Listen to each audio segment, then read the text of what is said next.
எல்லாமே கரெக்டாக தான் போயிட்டுருக்கு.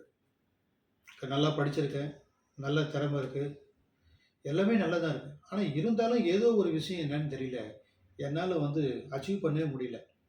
இவ்வளோ எக்ஸ்பீரியன்ஸ் இருக்குது, ஏதோ ஒரு தடை இருக்குது, எங்கேயோ ஒரு ஒரு பிளாக்கேஜ் இருக்குது. அந்த பிளாக்கேஜ் மட்டும் என்னன்னு தெரிஞ்சு கண்டுபிடிச்சி அதை நீக்கிட்டா என்னால் சூப்பராக வாழ முடியும் அப்படின்னு நினைக்கிற ஆளா நீங்கள்? நிறைய பேர் இந்த மாதிரி தான் இருக்காங்க. எதை தின்னா பித்தம் தீரும் அப்படின்ற மாதிரி. அப்போ இதுலேருந்து விடுபடுறதுக்கு என்ன அப்படின்னு பார்த்தீங்கன்னா, எல்லாமே எண்ணங்கள் தான். எல்லாமே எண்ணம் போல் வாழ்க்கை. நம்ம எந்த மாதிரி எண்ண உணர்வை வெளிப்படுத்துகிறோமோ அப்படி தான் நமக்கு எல்லாமே நடக்குது. எல்லாமே ஒரு ஃப்ரீக்வன்சி தான். நம்மளுடைய எண்ண உணர்வுகள்ன்றது எலக்ட்ரோ மேக்னெட்டிக் வேவ்ஸ். அந்த எலக்ட்ரோ மேக்னெட்டிக் வேவ்ஸ் தான் ஃப்ரீக்வன்சி.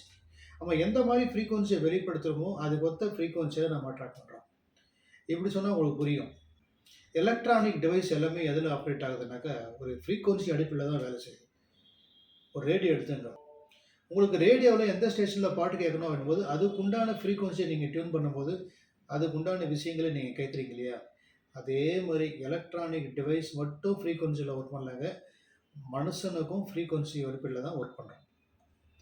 பட் எலக்ட்ரானிக் டிவைஸு அது எல்லாமே வந்து சேட்டலைட்டோட கனெக்டாக இருக்குது. அப்போ நம்ம எதனோட கனெக்டாக இருக்கோம் அப்படின்னு பார்த்தா, நம்ம பிரபஞ்சத்தோட கனெக்டாக இருக்கோம். அப்போ நம்ம வெளிப்படுத்துகிற எண்ண உணர்வுகளுக்கு பாருங்கள், அதுதான் ஃப்ரீக்வன்சி. நம்ம என்ன ஃப்ரீக்வன்சி நம்ம வெளிப்படுத்துகிறோமோ அதுதான் மேட்ச் ஆகும். அப்போ நமக்குள்ளே இருக்கிற எண்ண உணர்வுகள், அந்த பாசிட்டிவோ நெகட்டிவோ, அப்போ அந்த நெகட்டிவ் தாட்டை நம்ம எப்படி கண்டுபிடிக்கிறது? அதுக்கு ஏதாவது டிவைஸ் இருக்கா? நமக்குள்ளே என்ன இருக்குன்னு எதாவது வச்சா உடனே என்னென்னலாம் நெகட்டிவ் தாட் இருக்குன்னு தெரிஞ்சுக்க முடியுமா? இருக்குங்க. அந்த டிவைஸுக்கு பேர் ஹீலிங். அந்த ஹீலிங் டிவைஸ்ன்னா அது வந்து ஒரு குவாண்டம் சென்சார். இந்த குவாண்டம் சென்சார் மூலமாக நம்ம பயோ எனர்ஜெட்டிக் ஃபீல்டில் இருக்கிற இம்பேலன்ஸ்டு ஃப்ரீக்வன்சி, அதாவது இம்பேலன்ஸ்டு ஃப்ரீக்வன்சி, லோ ஃப்ரீக்வன்சி. அந்த லோ ஃப்ரீக்வன்சின்றது வேறு ஒன்றும் இல்லை, அதுதான் நெகட்டிவ் தாட்.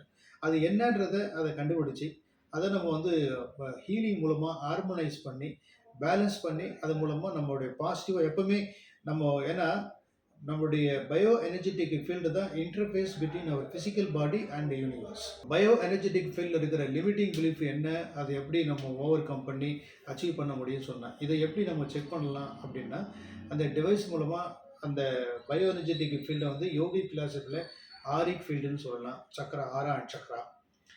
குவாண்டம் சயின்ஸ் பிரகாரம் அது வந்து என்ன சொல்லலாம் அப்படின்னா இன்ஃபர்மேஷன் ஃபீல்டுன்னு சொல்லலாம். இதுக்கு நீங்கள் செய்ய வேண்டியதெல்லாம் தான். நம்பர் ஒன்று போயின்னு இருக்கு. இந்த நம்பர்களுக்கு நீங்கள் கால் பண்ணி எங்கள் அப்பாயின்மெண்ட் ஃபிக்ஸ் பண்ணிங்கன்னா, சென்னையில் தான் எங்களுடைய ஆஃபீஸ் இருக்குது. அப்பாயின்மெண்ட் போய் நேரில் வாங்க.